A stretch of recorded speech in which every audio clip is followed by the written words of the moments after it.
The workshop was always the most important set for me.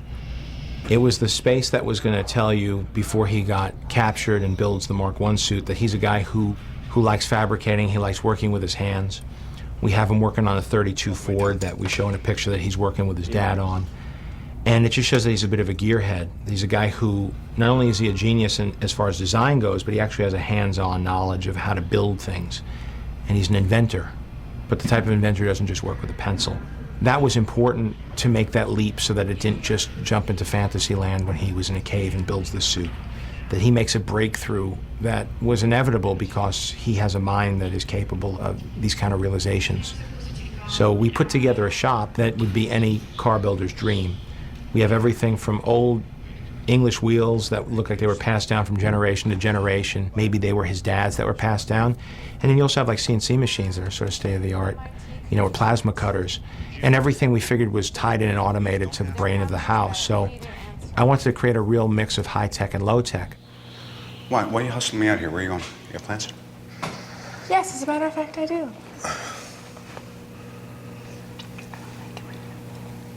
You don't like me? What? I don't like you. I don't like it when you have plans. Well, I'm allowed to have plans on my birthday, so there you go. Is it your birthday? It is. Again? Isn't that funny? Same day as last year. Wow. Yeah.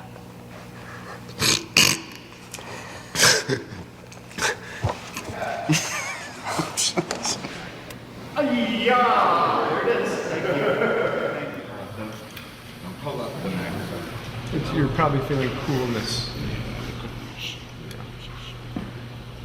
Unless it, I was definitely not a comic book reader, but my brother was, so I grew up with Marvel Comics around the house, and my brother had Spider-Man underoos and Spider-Man sheets and Spider-Man everything from a very young age, and he was definitely into comic books, so I was exposed to it, although, you know, I'm a girl, let's face it, so. You feel it? You feel the wine? Oh, Okay. pus! Okay, don't worry about it. It's not pus, it's an organic plasmic discharge from the device. It's not from my body. Oh, it smells. It's basically making a very tall upside down U. I'm a huge military channel and Sergeant Rock. I mean, so superheroes are great. Superheroes who manufacture weapons and then build one that they wear and use, to me, is just a complete nerdgasm. Now we're ready. I think the band's ready to go on. So without further ado, I present Robert Downey Jr. and the Boot Brigade. In an origin story of a superhero, you have certain responsibilities, one of which is, you know, showing how the hero came to be. And it takes a lot out of a movie to have that kind of burden. But what it gives you is the opportunity to allow the audience to sort of become the hero with the hero. And I have the most fun as a viewer when I see the learning curve of a hero. There's a tendency to want to just go right for the fighting and right for the action. But I know my favorite part of the first Spider-Man film was watching him come to terms with his powers, learn how to swing from his webs. And I referred back to a lot as we met and went to pre-production meetings talking about what the set pieces would be. I thought you said you were done making weapons. It is. This is a flight stabilizer. It's completely harmless. 2, 1, go!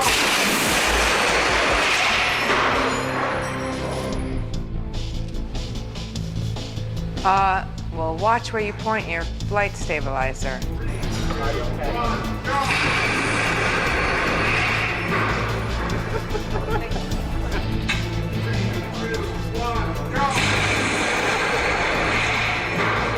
It's really dangerous.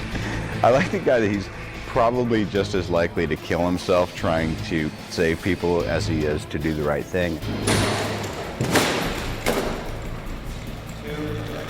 1.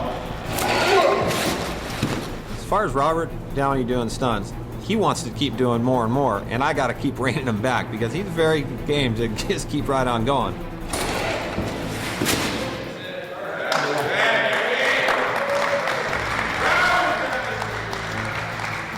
Following him while he's going. So when he hits the wall and falls down, there could be like a beat of no movement, and it's just punctuated by the blast. Because it's a timing thing, so.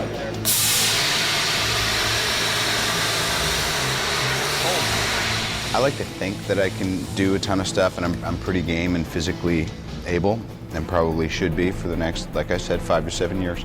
So, but then I'll talk to Tommy, and he'll be like, yeah, we're not gonna have you do that. I could do that. He goes, no, you couldn't. Well, maybe you could, but I wouldn't let you.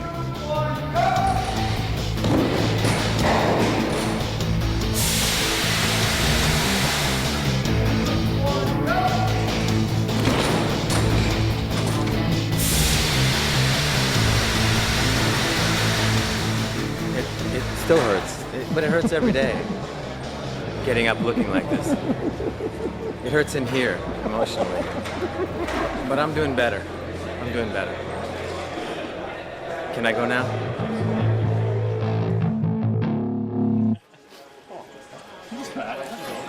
Okay. Thank you.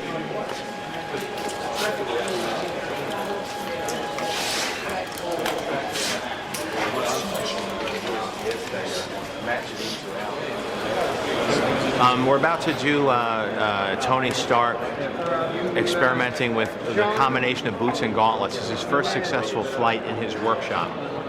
Robert here has done a lot of training on this wire rig, and the tests we've done were pretty successful. Ready and action. You're off right here. Frame up on me. Good.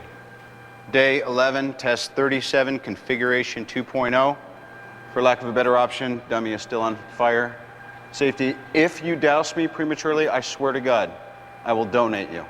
You'll be at a city college. All right, we're gonna start off really nice and easy. Don't talk when I'm talking. 1% capacity in 3, 2, 1.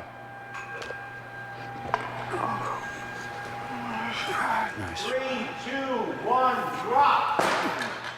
Great. Steady. I've done wire work both as an actor and as a director in the past. I think people have been seeing wire work for so long that whether consciously or subconsciously, they could tell where the pick points are, they could tell where the wires are attached, and even if you use, computers to paint everything out, there's something about the physics of it that is unconvincing to me. And I was very skeptical if we could use it at all or if we take the audience out of the movie. What we did was we developed a way by which the character was picked or supported by his feet. So he wasn't being suspended by his center of gravity or his hips or his back, as is usually done in these films. Sorry. Clean up later. His feet are supporting his weight. So it actually looks like he's being supported by the blast of the repulsors in the bottom of his boots. And you can see the dynamics as he's flying through the air feels much truer to what the real physics of flying, being powered by your feet would be. Learning one's powers is always the most fun. Okay. What would happen to you or to me or to anybody putting this thing on and trying to operate it? It's like surfing. I feel pretty clumsy in the beginning. And here he's wearing an engine, pretty elaborate thing. Yeah, I can fly.